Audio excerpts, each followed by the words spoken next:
আসসালামু আলাইকুম। চলে আসছি মিরপুর ১ মুক্ত বাংলা শপিং কমপ্লেক্সের দোতলায়। এখানে ফিল্টার পাইকারি খুচরা সব ধরনের পণ্য বিক্রি করা হয়।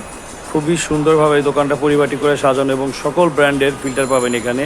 যদি আমি ফিল্টারের কথা বলি, ক্যান্ট, হ্যাভেলস, পিউরেট, তারপর হচ্ছে লিপিওর, তারপর ইজি পিওর, তারপর হচ্ছে আপনার আরও, নন আরও, ইউভি, তারপর 40 সব ধরনের এখানে প্রোডাক্ট পাবেন এখানে।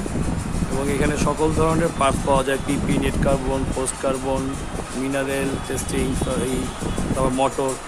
এক কথায় ফিল্টার জগতে যা যা লাগে ইনশাল্লাহ এই দোকানে আসলে আপনারা সব পেয়ে যাবেন। আমি আবারও বলে এই দোকানের ঠিকানা মিরপুর ১ মুক্ত বাংলা শপিং কমপ্লেক্সের দোতলা, সিঁড়ি দিয়ে উঠেই সোজাসুজি যে দোকানটা, এটাই হচ্ছে সেই ফিল্টার ওয়াটার উইন দোকান। দোকানের নাম হচ্ছে ওয়াটার উইন। তো আমি যদি একটু কাছ থেকে দেখাই, ফিল্টারগুলো খুবই সুন্দর। এইগুলো ভিয়েতনাম, চায়না, সকল ধরনের ফিল্টার পাবেন। আর যেহেতু পানি খাওয়ার জন্য নেবেন, অবশ্যই দেখে শুনে কিনবেন, কারণ পানি থেকে আসলে অনেক রকমের রোগ জীবাণু ছড়ায়। তো এটার জন্য অবশ্যই দেখে ভালো একটি ফিল্টার লাগানোর চেষ্টা করবেন। আর চাইলে আমাদের দোকানটা ভিজিট করে যেতে পারেন, যদি ভালো লাগে তাহলে নিতে পারেন। আর আমাদের পেজটাকে অবশ্যই ফলো করবেন এবং আমাদের চ্যানেলটাকে সাবস্ক্রাইব করে দেবেন এবং বেল আইকনে একটু ক্লিক করবেন।